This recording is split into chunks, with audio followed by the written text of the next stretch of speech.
Los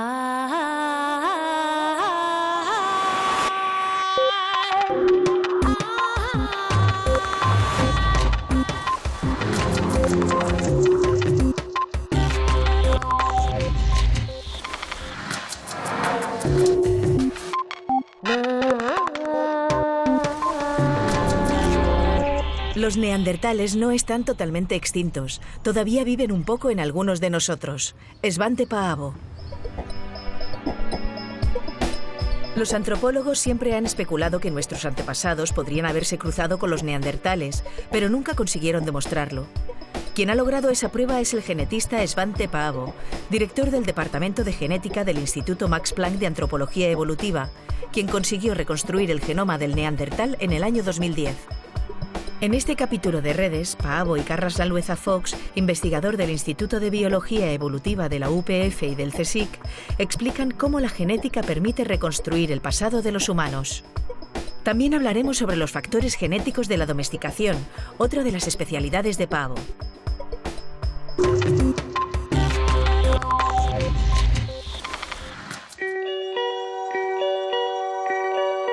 Es curioso, pero hasta hace muy poco tiempo, para saber lo que había pasado en el pasado, lo que hacíamos era admirar muy a menudo los fósiles.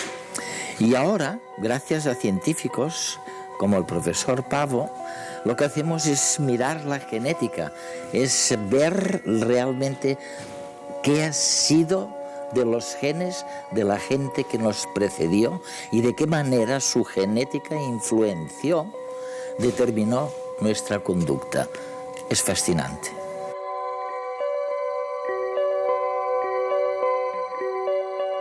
Es maravilloso conversar contigo. Y para nuestros telespectadores será un auténtico privilegio escucharte. ¿Por qué? Bueno, en primer lugar, porque has conseguido fama mundial gracias a tu investigación sobre los neandertales, los antecesores de la humanidad, o de... ¿cómo lo llamas tú? Los humanos modernos, los que son exactamente como nosotros, más o menos. Eso es. Sí. Eso es. Hablaremos mucho sobre los neandertales en nuestra conversación. Y en segundo lugar, hay algo que denominas domesticación. Hemos aprendido mucho sobre el comportamiento de los animales y sobre si podemos o no influir en dicho comportamiento genéticamente. Y también es increíble, porque antes pensábamos que solamente los paleontólogos sabían cosas del pasado analizando los fósiles.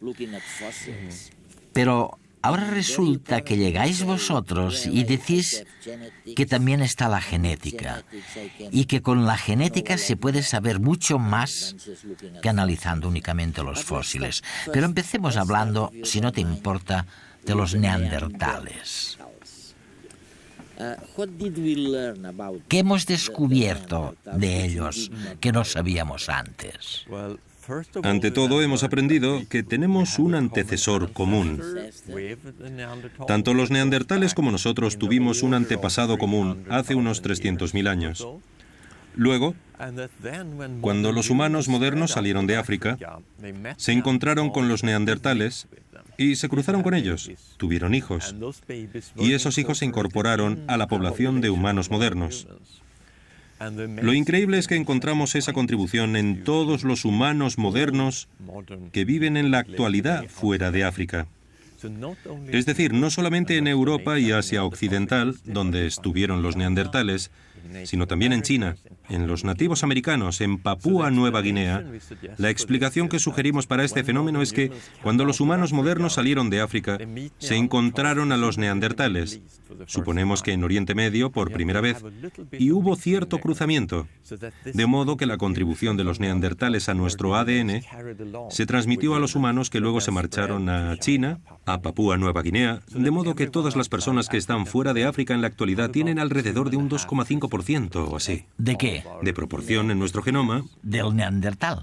Sí, por tanto los neandertales no están totalmente extintos. Es como si todavía vivieran un poco en algunos de nosotros. Los primeros antepasados humanos salieron de África hace poco menos de 2 millones de años y se extendieron por Europa, que en ese momento tenía temperaturas mucho más bajas que las actuales. En ese entorno gélido se desarrollaron los neandertales. Los humanos que quedaron en África siguieron evolucionando. Así surgieron hace 150.000 años los sapiens modernos, la especie a la que pertenecemos todos los hombres actuales. Y como había ocurrido casi 2 millones de años antes, un nuevo grupo salió del continente africano.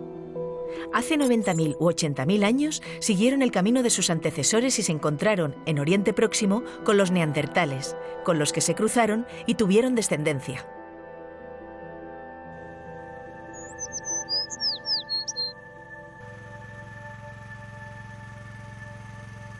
Las investigaciones de genética evolutiva de Svante Paavo y Carlos Lalueza Fox han permitido descubrir este sorprendente hecho, fundamental para entender nuestra historia.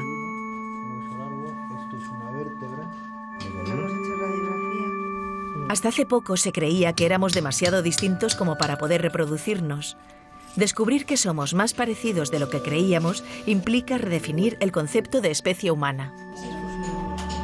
Pero ¿cómo se ha podido descubrir esto? A partir de los huesos recogidos de los neandertales, se ha logrado algo muy difícil: extraer muestras de ADN, es decir, de material genético neandertal. Este material, sin embargo, está mezclado con el de bacterias que viven en los huesos o en los yacimientos, así que primero se ha de identificar el ADN neandertal, que en este caso constituye solo un 4% del material total extraído de la muestra. Una vez identificado, se puede comparar con el nuestro, para saber hasta qué punto se parecían a nosotros. Y lo que se ha visto es que aunque la forma del cuerpo de los neandertales fuese distinta de la de los humanos modernos, de 10.000 genes que se han comparado, solo se han encontrado diferencias en 80 genes, relacionados con procesos metabólicos, cognitivos o fisiológicos. Nosotros somos genéticamente muy parecidos a los neandertales, pero por 2 motivos. Uno es porque compartimos un antepasado común muy cercano en el tiempo, hace solo medio millón de años, que divergieron ambos linajes. Por tanto, tenemos un background genético muy parecido. Y después porque hay en los humanos modernos no africanos cerca de un 2,5% de nuestro genoma que proviene directamente de los neandertales por cruzamiento con nuestros antepasados. Todos los humanos modernos no africanos procedemos de un pequeño grupo de migrantes que salieron de África y se encontraron con los neandertales. Por tanto, digamos, los únicos humanos que no tienen genes neandertal por contactos son los africanos que están al sur del Sáhara.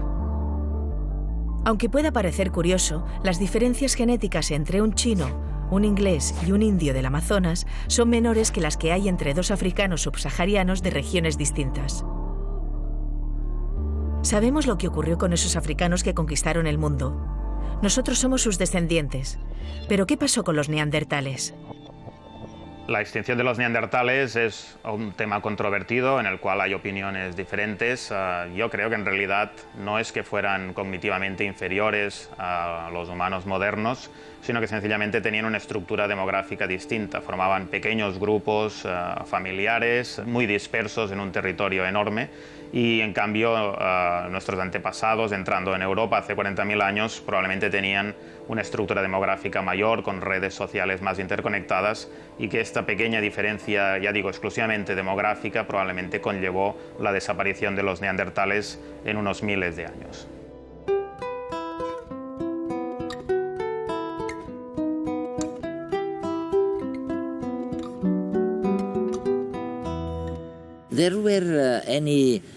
¿Se produjeron relaciones sexuales entre los neandertales y los humanos?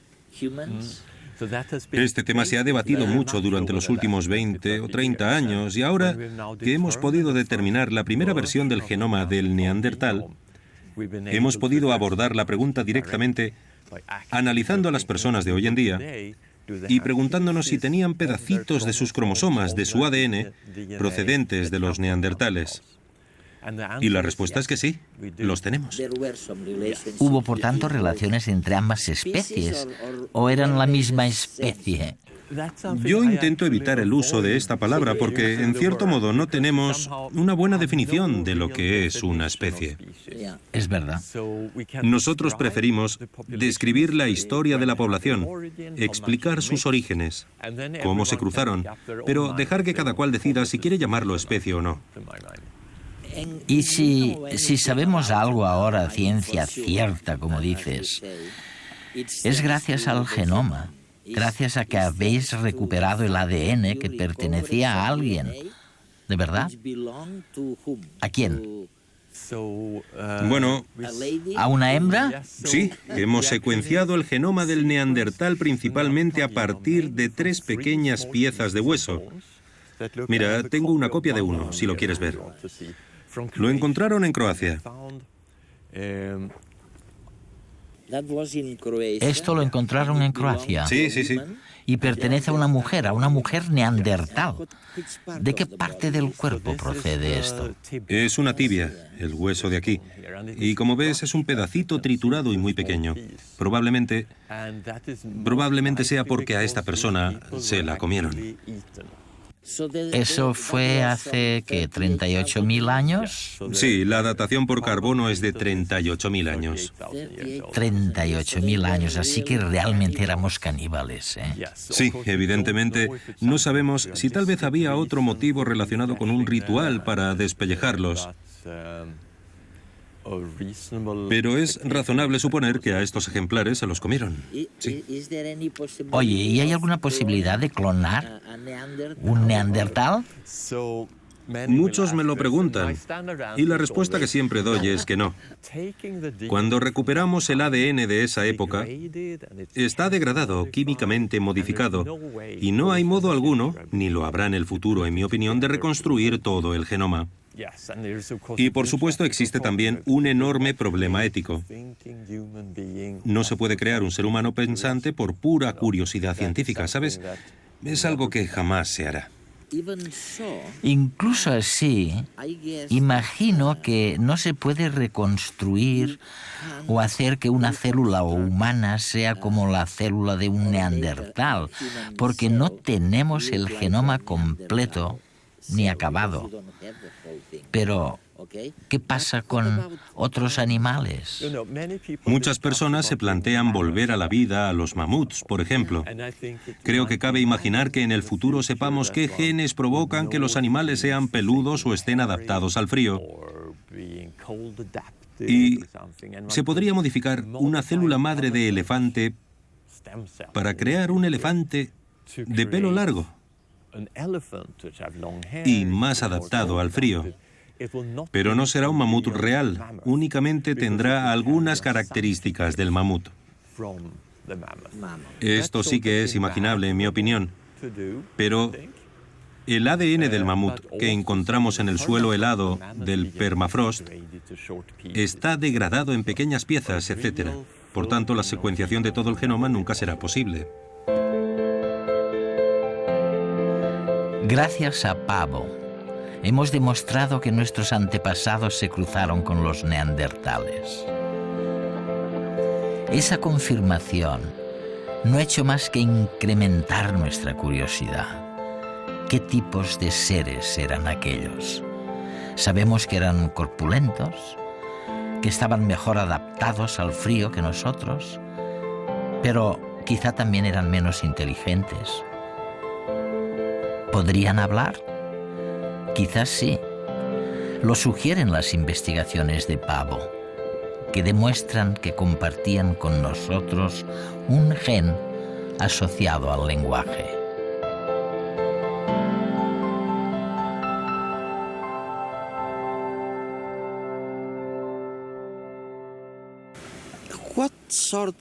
¿Qué tipos de cambios genéticos crees que prevalecieron y que permitieron que los hombres y las mujeres conquistaran el mundo entero?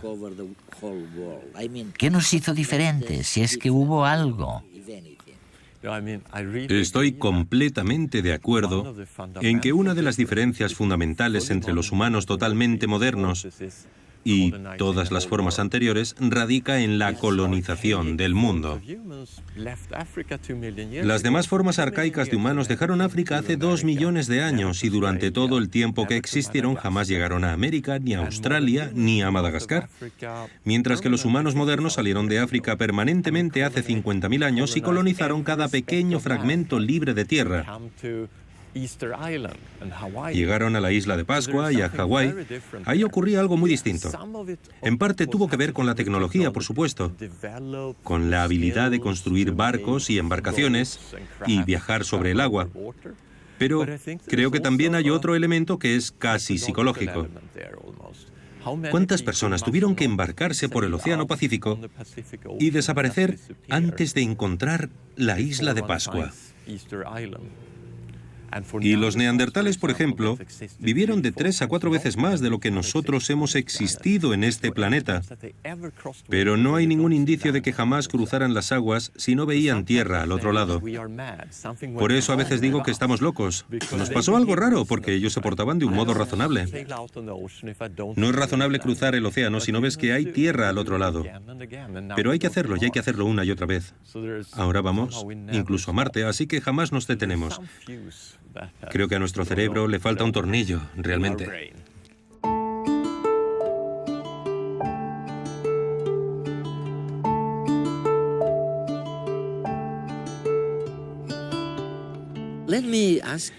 Déjame hacerte una pregunta que también me fascina. Y sé que ha sido un proceso largo y que también lo has estado investigando. Me refiero a la domesticación. Hay un tipo de zorros, ahora no recuerdo exactamente cuál de ellas. Los zorros plateados. Los zorros plateados, exacto, así los llamáis. Y las ratas agresivas que seleccionasteis, ahora me lo cuentas, Sí. porque a nuestros telespectadores les encantará escucharlo. ¿Cómo surgió todo? Fue en tu famoso viaje a algún lugar de Rusia, ¿no?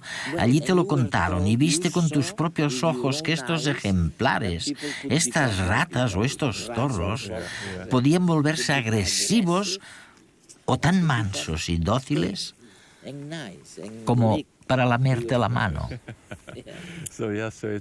Sí. Hace 6 o 7 años viajé a Novosibirsk, en Siberia, con el objetivo de buscar fósiles y excavar. Pero una vez allí, visité también el Instituto de Genética de Novosibirsk, donde había trabajado un genetista llamado Belyayev, que había sido deportado a Siberia durante la época de Stalin. Sin embargo, se las había ingeniado para crear un programa de investigación con aplicaciones muy prácticas en el sector de las pieles, para criar zorros más dóciles y vender luego su piel. El problema es que los zorros eran muy agresivos. Lo que hizo fue seleccionar sistemáticamente zorros con menos disposición a morder, y durante un periodo pudo crear una línea de zorros que se parecían más a los perros. Más parecidos a los perros, sí. Sí, no solían atacar a los seres humanos y compartían algunas características físicas con los perros. Orejas caídas, cola rizada, etc. Y los visité porque me fascinaba la historia y quería observar los zorros. Entonces, los científicos me contaron que Belyayev, que por aquel entonces ya estaba muerto, no solamente había trabajado con zorros, sino también con otros animales como ratas, puramente por interés científico. Tras unas 40 generaciones logró 2 linajes distintos de ratas. Al entrar en la habitación y sacar una rata del grupo de las dóciles, se me subía por la camisa. Le gustaba que la acariciaran. En cambio, con las ratas agresivas, creo que entre 20 podrían haberme matado, porque al acercarme a la caja saltaban como locas e intentaban morderme. Había conseguido una diferencia de comportamiento sorprendente en un periodo de tiempo, desde el punto de vista evolutivo muy corto. Me pareció fascinante, por no hablar de que es mucho más fácil analizar y cruzar ratas que zorros. Así que logré convencer a nuestros colegas rusos para que me dejaran trabajar con ellas. Ahora estamos intentando descubrir los genes específicos. No lo hemos conseguido todavía, pero sí que sabemos que hay ciertas regiones en el genoma que son importantes. Hay gente más o menos amable, más o menos pacífica, más o menos dócil. ¿Existen también esas diferencias en el mundo animal? Con excepción de nuestras mascotas, tendemos a creer que todos los animales actúan igual, según su especie. Pero nada más lejos de la realidad. Cada ejemplar también tiene una personalidad definida, y su carácter depende de sus genes. Veamos, por ejemplo, el comportamiento de estas dos ratas. En principio no hay nada que las diferencie entre sí. Sin embargo, la reacción que tienen frente al guante de la investigadora es totalmente distinta. La manera en que se comportan no es casual. El equipo de Svante Paavo ha hecho reproducirse durante años ratas que de forma natural eran pacíficas y confiadas. El resultado de estos cruces son estos ejemplares, que pueden incluso ser sacados de sus jaulas sin problema. Son el colmo de la sociabilidad. Por otra parte, se han cruzado repetidamente ratas agresivas, hasta conseguir ejemplares totalmente desconfiados y preparados para la lucha. La diferencia entre estas y las anteriores es abismal. En pocos años, las dos líneas de reproducción han dado lugar a dos personalidades de lo más dispares. Como decíamos, la clave está en los genes. Pero no ha sido necesaria la manipulación genética en el laboratorio para llegar a esta conclusión. El ser humano ha cruzado animales genéticamente programados para ser dóciles durante miles de años, de forma selectiva e intuitiva. Es lo que denominamos domesticación. Imaginemos una población de animales potencialmente domesticables para el hombre. Algunos, aquellos que tengan genes que les predispongan para ser dóciles, se acercarán más al hombre, le tendrán menos miedo. Y los humanos, naturalmente, se los llevarán consigo para sacar provecho de ellos. Ya aislados, en una granja o rebaño, se reproducirán solo entre sí, de forma que los genes responsables de la conducta afable seguirán en el grupo y al cabo de varias generaciones darán lugar a ejemplares cada vez más mansos.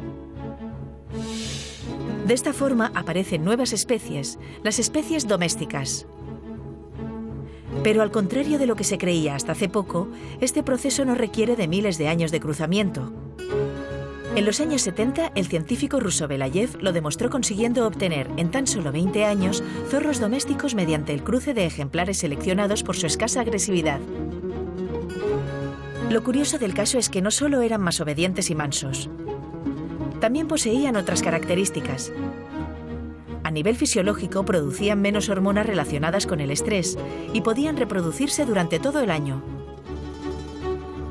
Además, tenían pieles moteadas, orejas caídas y cráneos más anchos. Y les encantaba mover la cola. En pocas palabras, tenían muchas similitudes con los perros. Eso no debe sorprendernos. Los perros son, a su vez, la versión domesticada de los lobos. Pero hay otro animal que también ha sufrido modificaciones similares. Un animal que en los últimos 30.000 años ha visto cómo se reducía el tamaño de cerebro, dientes y mandíbula, igual que ha pasado con los perros. Ese animal es el Homo sapiens. Efectivamente, los expertos en evolución humana señalan que el hombre ha seguido un proceso adaptativo que hace que seamos mucho menos agresivos que nuestros antecesores primates. ¿Somos seres domesticados? Y en caso afirmativo, ¿quién nos domesticó? La respuesta está en nosotros mismos. Los propios humanos hemos seleccionado positivamente los individuos más mansos y cooperativos del grupo, con el objetivo de poder vivir en sociedad. Y si la domesticación está en nuestra genética, como en la de otros animales, solo falta ahora identificar estos genes. Svante Paavo está en la tarea. Si lo logra, quizás en un día no muy lejano podamos entender mejor los procesos asociados a la agresividad y quién sabe si incluso elaborar terapias génicas para tratar los trastornos de conducta asociados a la violencia. Es fascinante porque lo que estás diciendo es que estamos a punto de detectar los cambios genéticos que son responsables del comportamiento. Es así, ¿no? Sí, tenemos la esperanza de descubrirlo. Y, por supuesto, esperamos que, por ejemplo, sea un tema común en muchos animales domesticados. Porque creo que está justificado suponer que si llevo, pongamos, una cría de lobo a mi pueblo, o un búfalo salvaje, el caso es que no me preocupará tanto si ladran cuando lleguen extraños al pueblo o si me dan leche. Lo primero que querré es que no intenten matarme. Se trata del primer rasgo que se seleccionó en muchos casos de domesticación, la docilidad. Así que quizá este cambio sea bastante habitual. Luego hay una hipótesis que suena a locura, pero algunas personas, como por ejemplo Richard Brangham en Harvard, ha sugerido que los seres humanos pueden ser simios autodomesticados y que eso es algo que nos hace únicos, porque ahora mismo tú y yo aceptamos la proximidad física pese a no estar emparentados genéticamente. Si intentáramos hacer lo mismo con dos chimpancés que no se conocieran, acabarían peleando todo el rato en lugar de conversar. Sí, mi próxima pregunta iba a ser justamente algo parecido. ¿Quién domesticó a los seres humanos? Me refiero a la gente de la calle. ¿Quién nos domesticó? Porque evidentemente no éramos mansos al comienzo de todo esto, ¿no? La idea es que es un proceso cultural, una especie de autodomesticación, entre comillas, en la que se habría seleccionado la conducta menos violenta dentro de un grupo para evitar problemas a la hora de criar a los niños en la próxima generación. Por supuesto, esto plantea algunos interrogantes, porque hay otros simios, además de los humanos, que han logrado evitar mucha violencia dentro del grupo. Están los bonobos, o chimpancés pigmeos, que han sustituido gran parte de la violencia entre grupos. Y dentro del grupo de los chimpancés con la sexualidad. Utilizan el sexo para solucionar conflictos que en los chimpancés darían lugar a la violencia. Y no acabamos de entender el proceso, pero sería muy interesante compararlo en el futuro con la domesticación de animales. Los neandertales nunca cruzaron el mar si no veían tierra del otro lado. Nosotros sí, y por eso hemos colonizado el mundo entero. Svante Paavo.